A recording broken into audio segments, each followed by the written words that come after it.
Hello everyone, for today's video, I'll be guiding you on how to add payment method on booking.com. First, open web browser and search for booking.com. Now, since I have it already, just click it. Once you navigate the website, if you don't have an account yet, just click register. For now, I'll be using my existing account, so I'll click sign in. Since I use my Google account, just tap Google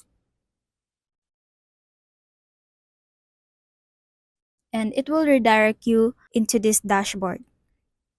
At the top right corner, tap the profile and select My Account.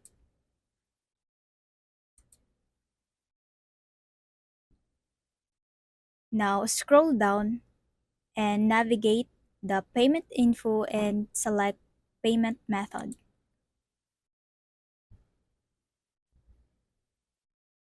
At the right side, click the Add Card.